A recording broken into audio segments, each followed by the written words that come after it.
Karena memang dalam PAUD dengan SMA yang membedakan menurut saya sendiri bahwa pendampingannya yang berbeda. P5 menanamkan karakter-karakter baik, tetapi juga mereka punya bekal dalam menghadapi kehidupan yang kedepannya. Kita cuma kasih panduan dan kita selalu nulis itu contoh dalam panduan. Jadi tolong jangan dilihat itu sebagai panduan yang benar-benar tidak bisa keluar, nggak begitu. Itu contoh.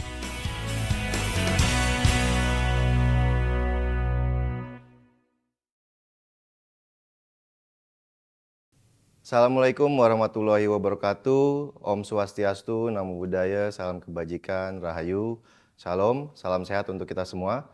Halo Sobat Penggerak, perkenalkan nama saya Muhammad Roland Zakaria dari Direktorat PAUD, anggota dari Direktorat Jenderal PAUD Dasmen ya, untuk PDM 01, akan menemani Sobat Penggerak selama 30 menit ke depan dalam siniar program Sekolah Penggerak yang diselenggarakan oleh tim PDM 01 Program Sekolah Penggerak Kemendikbudristek.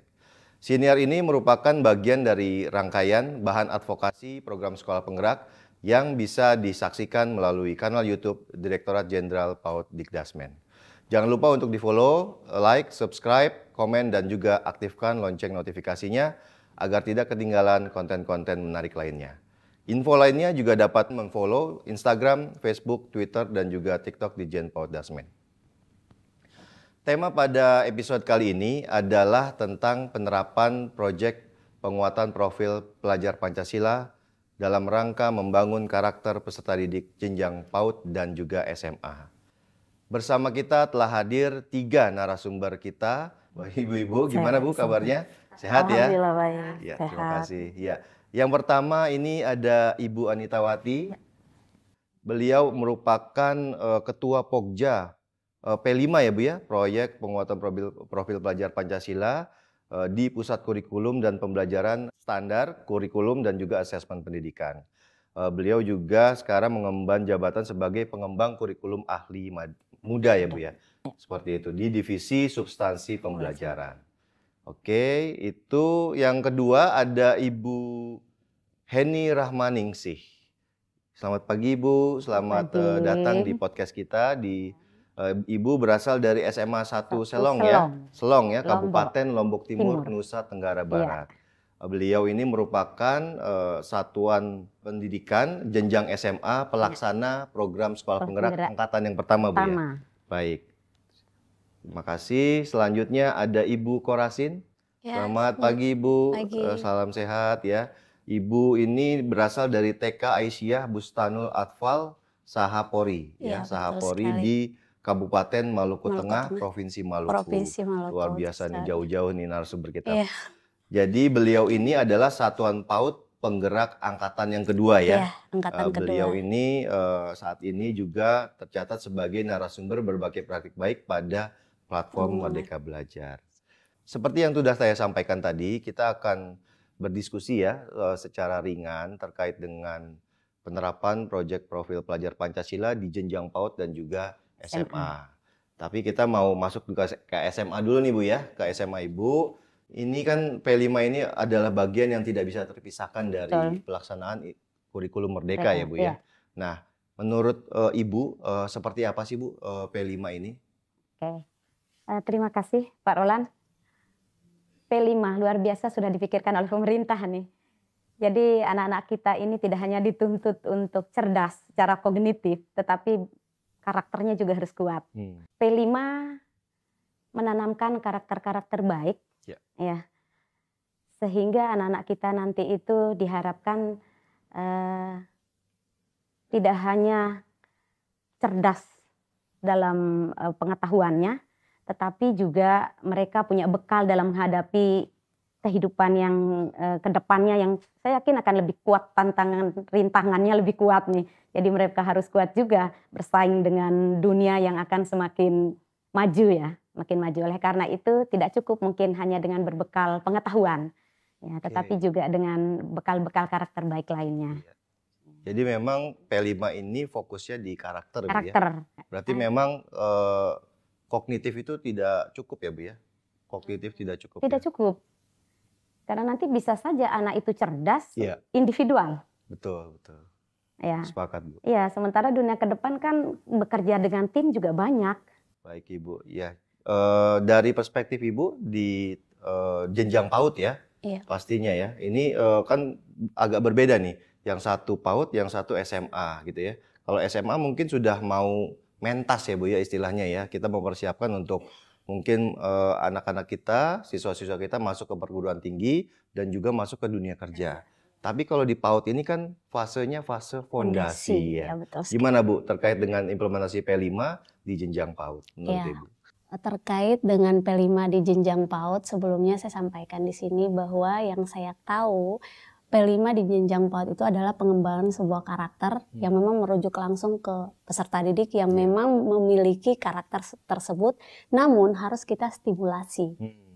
P5 itu sangat luar biasa efeknya terhadap pengembangan karakter anak didik kita, karena di situ banyak elemen-elemen yang memang kita tuangkan dan betul-betul kita kembangkan untuk melihat proses yang dilaksanakan itu benar-benar merujuk kepada elemen yang kita ingin tuju seperti itu. Kemudian dalam pembentukan atau dalam pembuatan modul ajar maupun dalam segala hal yang berkaitan dengan P5 itu selalu kita laksanakan sebelumnya itu adalah refleksi. Di mana untuk penentuan topik, judul dan lain sebagainya itu betul-betul harus bersama dengan orang tua atau di bawah lingkup sekolah. Maksudnya mulai dari orang tua, peserta didik dan juga teman-teman guru lain seperti itu. Jadi ada aspek kolaborasi juga Bu ya dalam penerapan P5 di jenjang PAUD. Nah tadi kalau pembedanya antara jenjang SMA dan jenjang PAUD, kalau di PAUD itu lebih penanaman ya Bu ya, penanaman karakter dan budi pekerti ya. Bisa dijelaskan Bu tadi apa aja tadi? Beriman bertakwa kepada Tuhan Yang Maha Esa dan berakhlak mulia, kemudian ada bergotong royong, ada berkebinekaan global, ada bernalar kritis, ada mandiri, ada kreatif. Kreatif ya, oke. Tadi kita sekilas membahas tentang pemahaman ibu-ibu ya terkait dengan P5. Nah, sekarang kita juga pengen dengar ceritanya. Pastinya seru ya terkait dengan mencoba mengimplementasi P5 ini. Nah, itu mungkin dari jenjang PAUD terlebih dahulu Bu bisa menceritakan Bu dari awal proses perencanaannya, pelaksanaannya dan juga evaluasinya itu seperti apa kalau di jenjang PAUD? Kalau untuk kita di jenjang PAUD sebelumnya, kalau misalnya dalam penentuan topik atau tema besar yang sudah kita pilih, contohnya kita sudah memilih tema kita adalah Aku Sayang Bumi. Nah di dalam tema kita itu kita padukan lagi dengan visi misi kita. Gitu. Misalnya visi misi kita terkait dengan mengangkat kearifan lokal. Nah tadi Ibu sampaikan terinspirasi dari kearifan lokal. Nah itu bisa dijelaskan lebih lanjut? Iya, jadi kearifan lokal yang kami miliki di sana adalah secara umum biasa disebut dengan perayaan Hari Besar Islam atau Maulid Nabi. Nah di tempat kami itu biasa disebut dengan Aroha. Nah, dalam perayaan keagamaan itu ada makanan yang memang khusus disiapkan pada saat perayaan tersebut. Nah alhasil orang tua menyampaikan, Bun kalau bisa kita buat sesuatu dulu nih sebelum kita interaksi langsung dengan anak untuk prosesnya. Kita putarlah tuh video yang kemarin. Wah itu kan yang biasa kita makan. Nah muncullah pertanyaan-pertanyaan penematik yang kita sampaikan ke mereka dan responnya sangat luar biasa dan mereka dengan lihat, Ibu mau dong, mau bikin begitu. Tertariklah di situ. Maka dari situ kita bersama teman-teman melihat kebersamaan itu kita sama-sama membuat modul untuk melakukan proses tersebut. Gitu. Jadi itu anak-anak melalui video itu dikasih inspirasi ya, diberi inspirasi, lalu dia tertarik gitu ya. Setelah itu apa prosesnya? Ya, setelah itu kita kan pasti merancang modul. Merancang modul di situ kita harus tahu kira-kira kita membuat kegiatan ini elemen apa nih yang kita terapkan di dalam kegiatan itu, yang kita ambil nantinya untuk penilaian akhirnya itu kita ambil seperti apa. Kemudian ini mau kita jadikan sebagai produk, artinya menghasilkan produk dari P5 tersebut ataukah hanya aksi yang dibuat. Seperti itu. Alhasil kami laksanakan itu selama 1 minggu berjalan prosesnya, mulai dari pengenalan alat dan bahan, kemudian sampai proses pembuatannya, sampai hasilnya, kemudian di situ kita ngelihat bagaimana interaksi, karena yang digarisbawahi oleh saya sendiri di P5 ini memang benar-benar kita libatkan orang tua. Karena memang dalam PAUD dengan SMA yang membedakan menurut saya sendiri bahwa pendampingannya yang berbeda. Kalau tingkatan SMA kan sudah dewasa. Untuk kemandirian mereka dalam memegang alat dan bahan itu memang benar-benar sudah bisa gitu. Sementara kita yang menggunakan alat dan bahan ini kan ada juga berupa pisau yang barang tajam, hal-hal yang memang tajam gitu kan berbahaya. Jadi butuh pendampingan ekstra seperti itu. Menarik sekali itu yang terjadi di jenjang PAUD ya untuk penerapan P5-nya tadi. Tentunya di jenjang SMA tidak kalah menarik ya Bu ya. Pastinya kita mau dengar juga cerita dari Ibu terkait dengan perencanaannya, pelaksanaannya, dan juga evaluasi terkait dengan implementasi P5 di sekolah Ibu. Silakan Bu. P5 di sekolah kami usahakan betul berjalan sesuai dengan panduan. Alur perencanaannya kami mulai dari Ibu Kepala Satuan Pendidikan kami membentuk tim fasilitator. Ya, nanti tim fasilitator itulah yang akan mulai membuat dari perencanaan dan mengawal pelaksanaan dari P5 tersebut. Ya. Kemudian di sekolah kami, tim fasilitatornya itu komite sekolah bersama dengan koordinator kelas. Kepala sekolah bersama dengan tim ini ya melakukan identifikasi tingkat kesiapan satuan pendidikan kami. Ya. Jadi kan di situ ada indikator-indikatornya. Ini punya strategi enggak di situ? Udah punya sistem enggak untuk menjalankan P5 itu? Gurunya udah paham enggak? Ya. Ada kerjasama dengan pihak luar enggak? Jadi di situ ada tahapan-tahapannya. Dan melihat tahapan itu, 3 tahapan itu kan ada awal, ada berkembang, ada lanjut. Ya. Sekolah kami di tahun yang ketiga ini sudah punya sistem sih untuk menjalankan P5 gitu. Kemudian karena tahun ketiga juga sebagian guru kan sudah mulai paham, tidak seperti tahun pertama. Artinya dari 2 indikator itu sudah terpenuhi untuk kami menjadi tingkat berkembang. Ketiga, dari segi kerjasama dengan pihak luar, kami sudah mulai berusaha bekerja sama. Tahun kemarin kami ngambil tema kewirausahaan dengan topik membangun jiwa entrepreneur melalui produksi makanan dan minuman tradisional dan kekinian. Itu kami undang dan luar biasa semangat anak-anak karena ini alumni kakak. Nah, diceritakanlah bagaimana dia sampai sukses seperti itu. Ya. Nah, itu jadi artinya sekali lagi ada sistem. Gurunya juga sebagian besar sudah tahu. Kemudian sudah ada kerjasama dengan yang lain, berarti tingkat kesiapan kami sudah pada tahap yang berkembang. Nah, baru kemudian menentukan dimensi tema dengan alokasi waktu. Ya, untuk dimensi kami merujuknya ke visi dan misi sekolah. Ya, jadi visi misi sekolah kami berkarakter cendekia dan bersaing global. Jadi dari 3 visi misi itu berkarakter. Kami memilih dimensi yang bisa membuat mereka lebih berkarakter. Ya, misal beriman bertakwa kepada Tuhan Yang Maha Esa, bergotong royong. Visi yang kedua itu cendekia, berarti dia harus bisa bernalar kritis. Bersaing global, mudah-mudahan dia lebih kreatif nih, supaya bisa bersaing. Gitu. Itu dasar kami menentukan dimensi-dimensi itu. Dan dimensi-dimensi itulah yang di awal tahun pelajaran kami berusaha untuk tetapkan, meskipun besok di proyek-proyek berikutnya temanya beda, tetapi kita kuatkan dulu nih dimensi-dimensi ini. Gitu. Nah, untuk tema, rujukan kami peringatan hari-hari besar. Ya. Tahun kemarin juga kami memilih tema gaya hidup berkelanjutan. Ya. Jadi di situ topiknya pembibitan dan penanaman terang besi. Terang besi itu tanaman yang menyerap CO2 cukup tinggi. Ya, dan perayaannya kami paskan dengan Hari Bumi. Hari Bumi. Tahun ini kami mengambil tema Bangunlah Jiwa Ragaku dengan topik dampak bullying terhadap kesehatan mental remaja. Jadi kami mengambil tema itu atas dasar ini isunya sedang hangat. Gitu. Itu untuk tema. Untuk waktu di SMA kan secara struktur kurikulum beda-beda nih, kelas 10, kelas 11 dengan kelas 12. Jadi harus dengan jumlah JP yang cukup banyak. Jadi pengaturannya pernah kami coba dengan blog. Kami coba untuk 1 minggu P5 kokurikuler. 1 minggu balik lagi ke intrakurikuler. Karena pengalaman yang ngeblok 1 bulan itu anak-anak, aduh Bu Guru, ini kayaknya lupa kita intrakurikuler kalau ngeblok sebulan dengan P5 gitu. Ya, tapi sekarang sudah kami coba seminggu, seminggunya P5, seminggunya balik lagi ke intrakurikuler, belajar biasa lagi yang kokurikuler. Baru kemudian kami menyusun modul, ya, dan di situ semua harus terlibat. Ya, sampai-sampai kami buat drive bersama di situ ya. Semua fasilitator harus ikut di situ.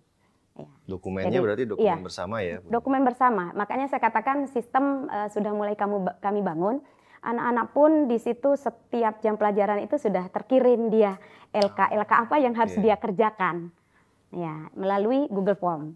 Demikian juga dengan asesmennya.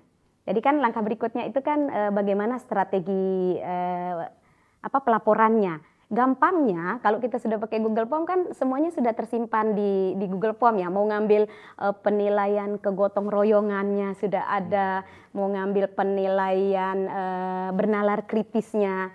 Jadi kalau yang sekarang ini bergotong royong kami buatkan dalam bentuk rubrik. Jadi guru-guru yang mendampingi sudah langsung bisa nyentang nih bagaimana anak-anaknya dalam bekerja kelompoknya. Untuk bernalar kritis kami ambil itu penilaian sumatif tentang materi itu, dan itu pun dari Google Form. Nah, kalau yang terkait dengan isu mental health itu aktivitasnya seperti apa Bunda? Bisa Yang kesehatan mental itu kami bagi jadi 3 tahap sih pelaksanaannya ini. Ada pengenalan, jadi mereka harus tahu dulu bullying itu apa. Jenis-jenisnya apa bullying, ya kan? Nah, kemudian pengetahuan juga tentang kesehatan mental. Jadi karena banyak kan jenisnya gangguan kesehatan mental itu banyak.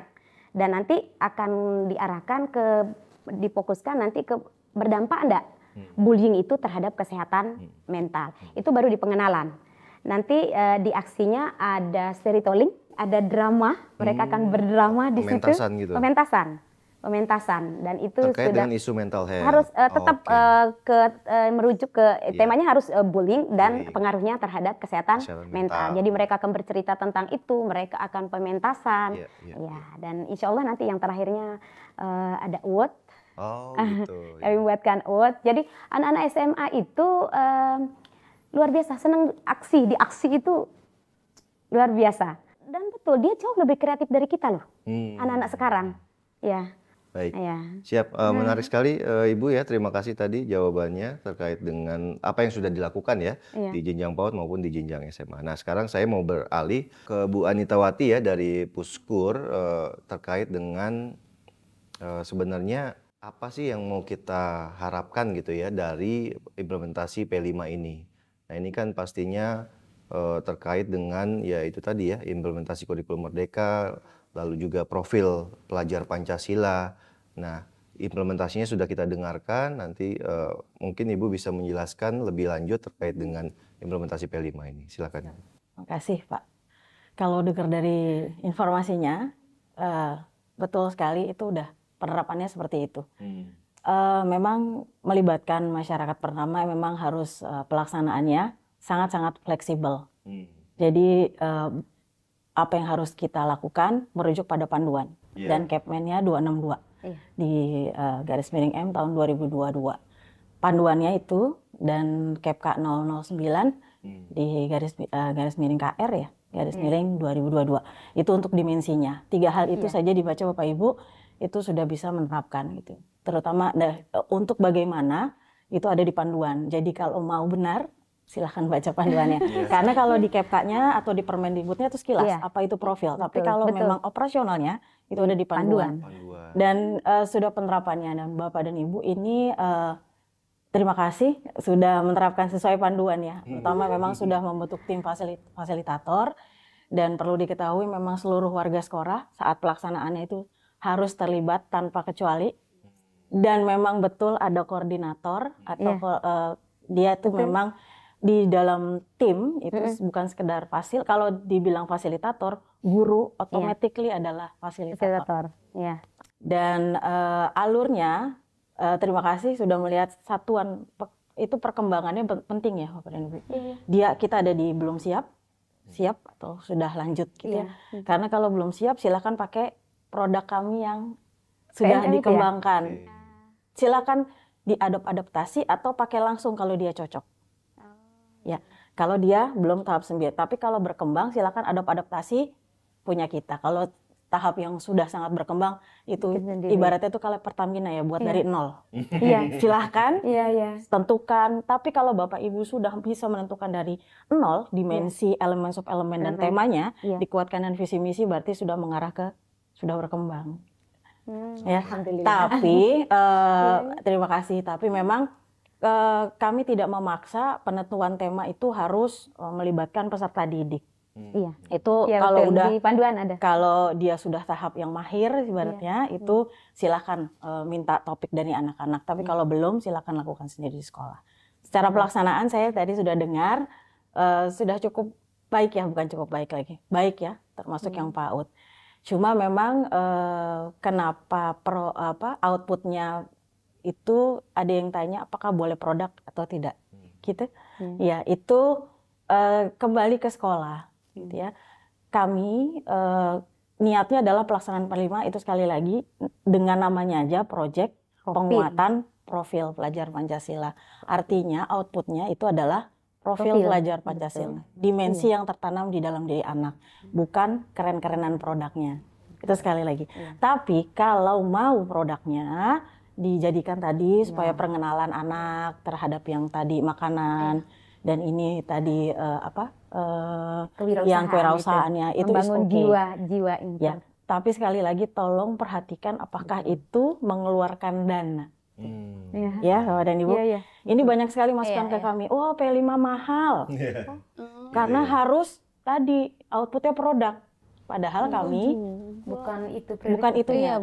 Outputnya prosesnya. Proses. Tapi karena tadi kewirausahaan harus ada produknya kemudian jualan. Karena produk dan jualan itu bonus kalau saya bilang. Silahkan lakukan. Tapi informasi, proses kreativitas, dia mau bikin apa sampai desain, sebenarnya sudah bisa jadi output kewirausahaan tanpa harus dijadikan produknya.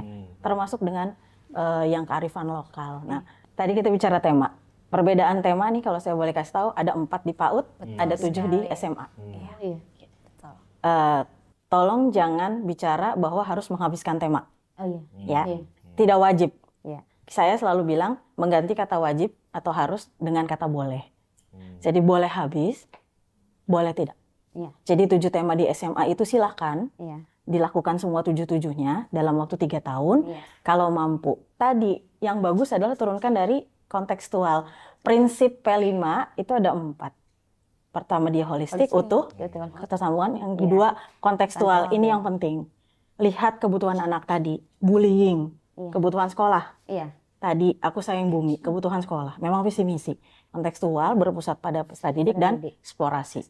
Yang penting adalah kontekstual. Memang lingkungan kita yang ditarik, bukan lingkungan orang lain.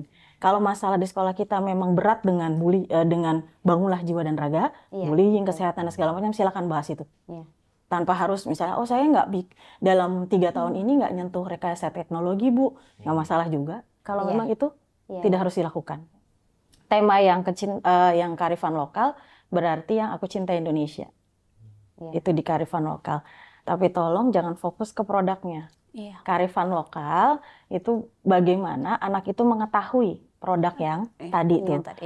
Nggak ada yang tahu nih produknya, diperkenalkan di tadi ada tahap pengenalan, kontekstual, aksi. Nah untuk prosesnya itu silahkan Bapak Ibu menggunakan kalimat yang lainnya selain pengenalan, kontekstual dan aksi. Cuma memang ada tahapan. Pertama kita emang harus dikenalkan, apapun namanya ya, dikenalkan. Kontekstual itu artinya isu masalah yang terjadi di sekolah.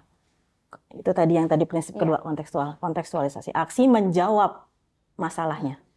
Aksi ini jadi masalah kita bullying, aksinya itu tadi. Bagaimana kita mengajak orang-orang untuk tidak membuli. Artinya aksinya benar-benar menjawab permasalahan yang ada di kontekstual. Nah itu Yang penting diingat sih. Nah, untuk tadi bicara alokasi waktu, benar-benar diserahkan ke satuan pendidikan. Apapun yang terdapat di panduan, baik alur kegiatan, bagaimana cara pengalokasian, kita punya 3 sebenarnya ya. Benar. 1 minggu, satu hari. hari.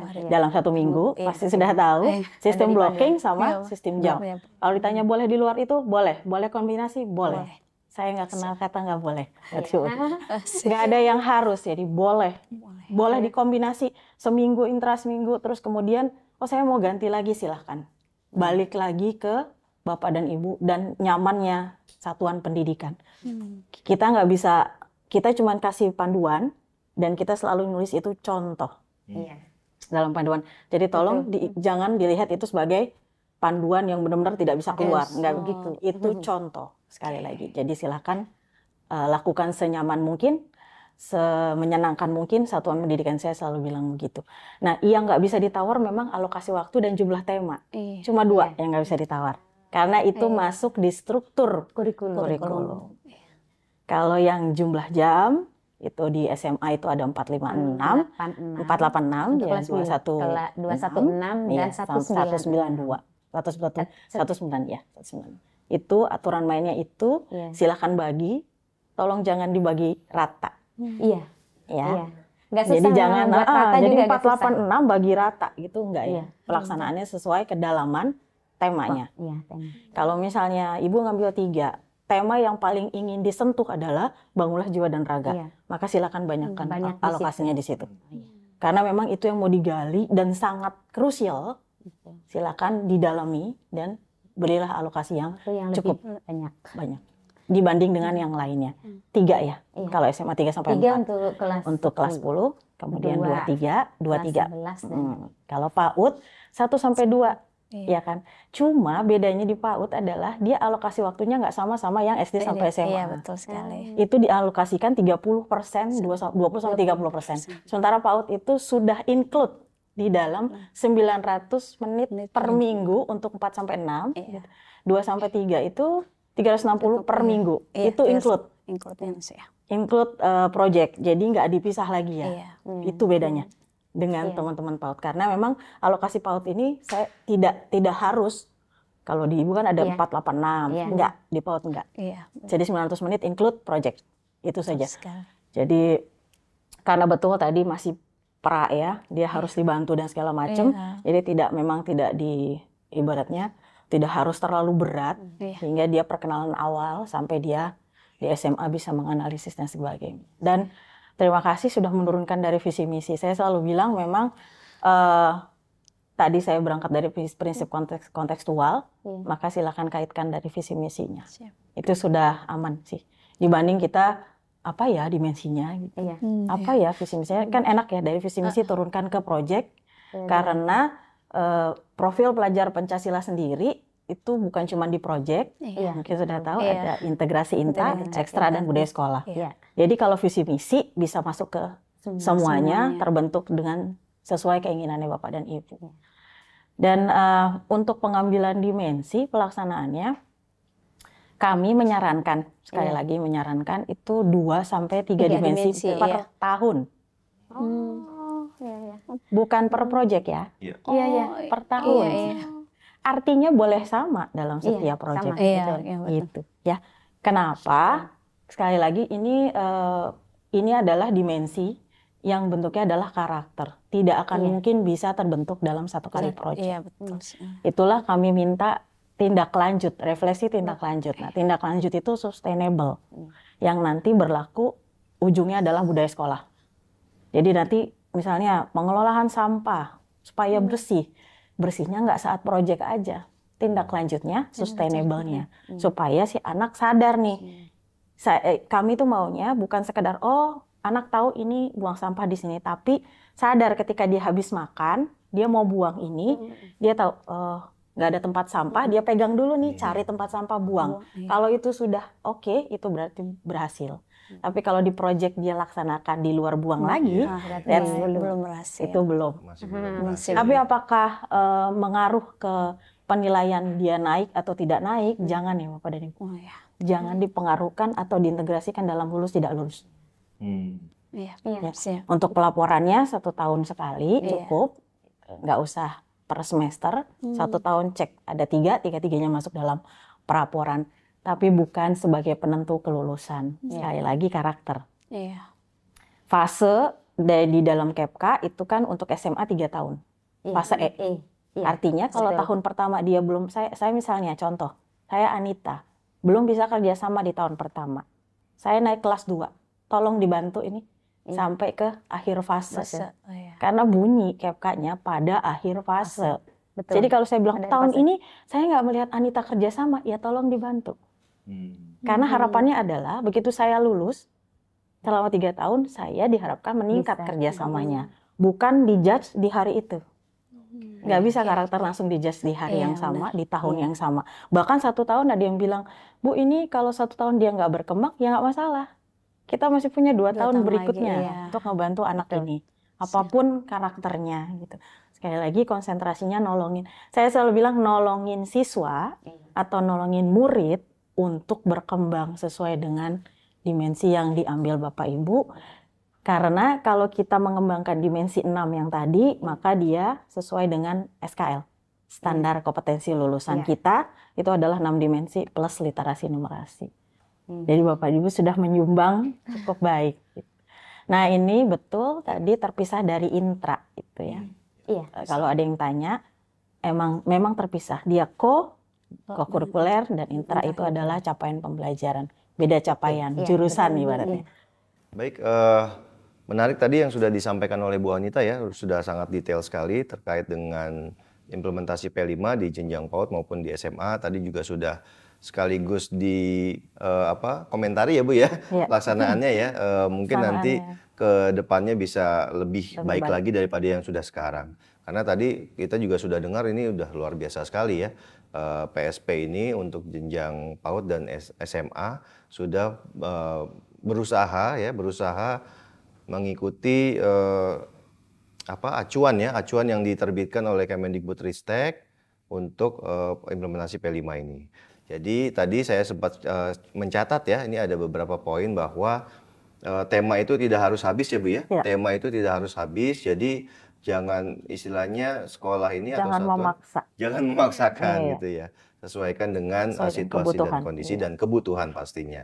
Lalu tadi saya juga catat ada holistik ya, menyeluruh gitu ya, menyeluruh dan juga kontekstual terkait dengan lingkungan sekitar, isu-isu yang sedang hangat yang ada di lingkungan sekitar di satuan pendidikan seperti itu. Lalu ada dikenalkan, lalu ada aksi dan produk sebagai bonus ya Bu ya. Iya. Produk sebagai bonus, jangan produk itu menjadi Inti dari implementasi P5 ini sering juga kita temui di lapangan ya Bu ya. harus Masih. produk, harus perayaan. Betul. Gitu ya. Jadi Hati-hati. itu istilahnya salah satu miskonsepsi yang perlu diluruskan juga.